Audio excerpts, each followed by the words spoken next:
Hello, my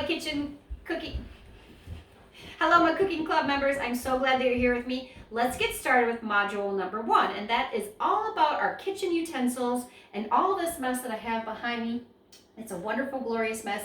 But we're going to talk about each individual item, what the importance is, or if there's any safety measures that we need to take precautions with.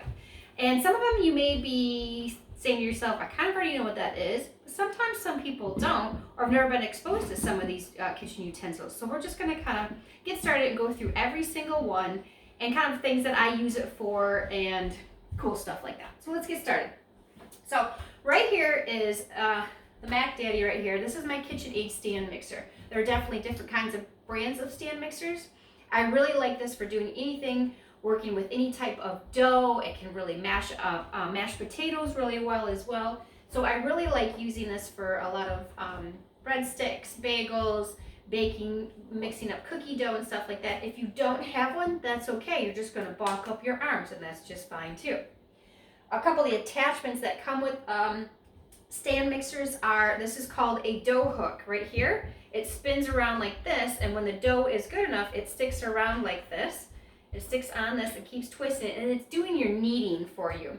Instead of picturing Laura Ingalls Wilder, who I am named after, kneading the dough over and over and stretching and kneading, this little thing does it for you, so it can help speed up the process of making certain types of breads.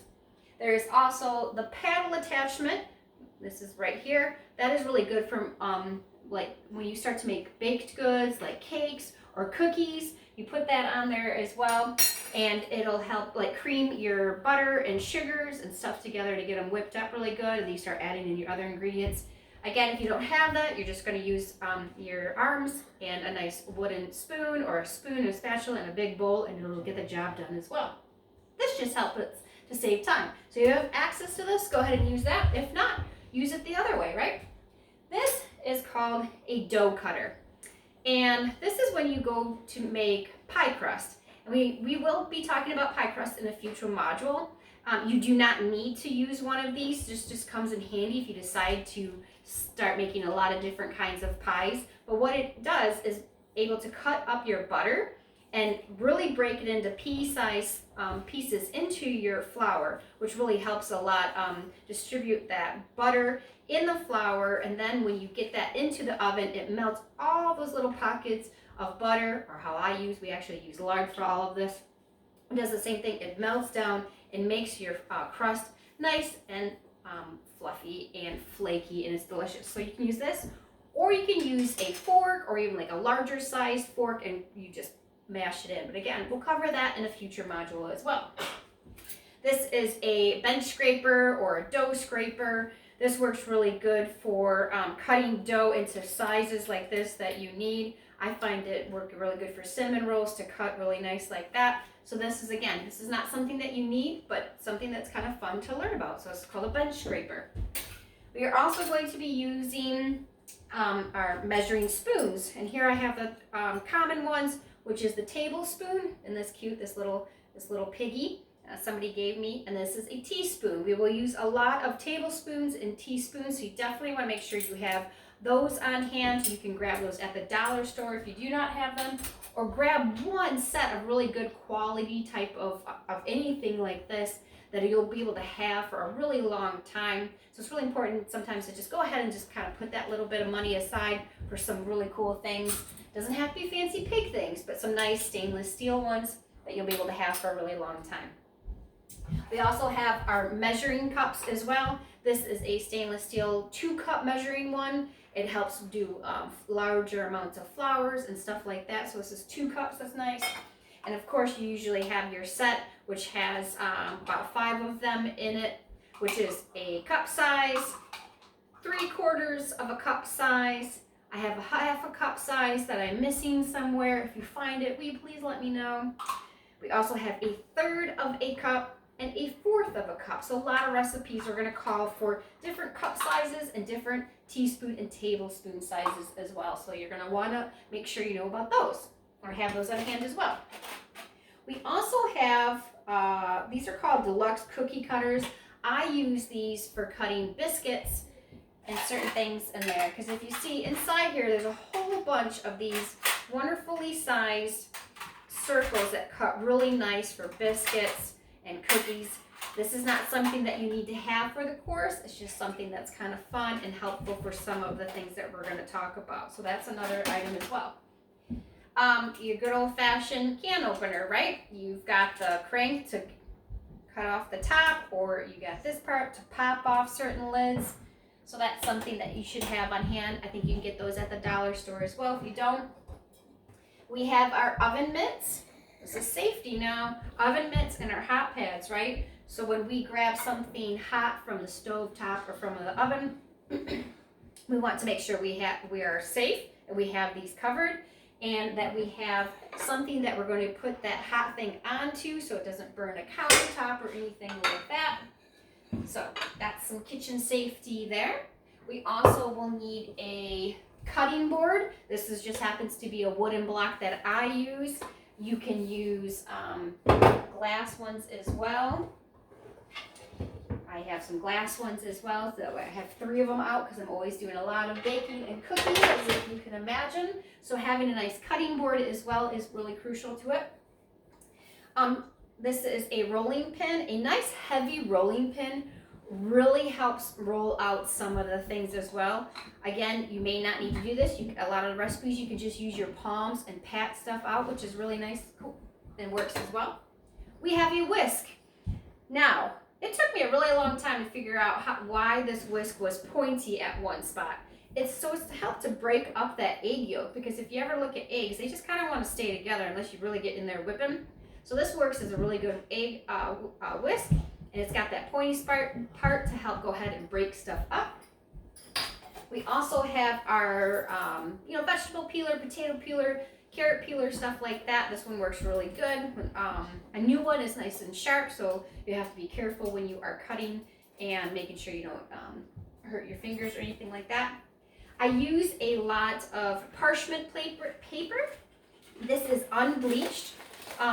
It is a little more expensive, but there are certain products that I just prefer not to use, so I will recommend the unbleached kind. I use this a lot for making cookies and putting that onto my baking sheets.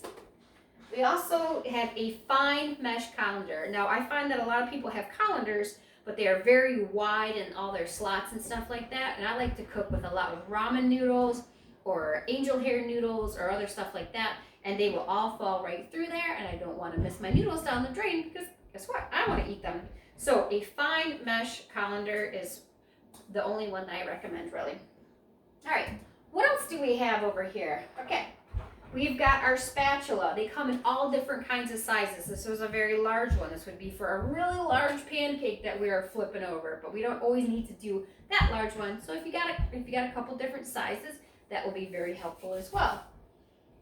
We also have a spatula that helps with doing any of our stirring or when we're doing our baked goods or something like that, or even just getting that last little bit out of the peanut butter jar, the jelly jar, or wherever you're getting, just get that last little bit, right? We want to be frugal. We want to use all of our food because we don't want to be wasteful. I also like using unbleached baking cups. So these are just like your typical.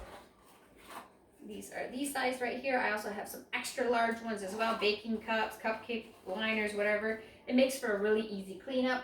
I make some banana mini muffins, which we will talk about in a further lesson as well. And I actually have mini muffin liners because the mini muffin pan that I have is so hard to clean out. So I will go ahead and use those little tiny liners in each one, and it helps out really good. We also have a potato masher. So if you don't want to mash potatoes with this, which would dirty up a whole lot for mashed potatoes, you leave the potatoes in the pot and you just go ahead and use this lovely stainless steel masher right here, and it works really good. We also have our different utensils for stirring. This is a wooden spoon. I do really enjoy wooden spoons and wooden things, or stainless steel. This right here, this funny looking critter, is a noodle spoon because it helps stir the noodles up. So when you are boiling your noodles in the pot, it'll help break them apart so they don't get clumped together and you eat big larges of starchy noodles and stuff like that. So this helps stir them up. And then also it's a really good way to serve your spaghetti noodles. This is also a cheese spoon as well, but I use this for many things, for scooping large portions out of your casseroles, and it just really works good as a stir. So this is what I like to use this one as well. Again, you do not need this one. This is kind of like a bonus one, but it's what I've discovered in the last couple years, and it happens to be one of our favorites. This is a nice large ladle out as well, and you can scoop out any types of your soups or gravies or anything like that. And then we have our knives, which again, this would be definitely part of your kitchen safety. Make sure that you are cutting correctly. When I go through the modules and I show you how to cut things, make sure that nothing's in the way and that you're safe. And if you're not comfortable with a knife, have an adult walk you through and guide you along as well, and watch the video and you guys do it together.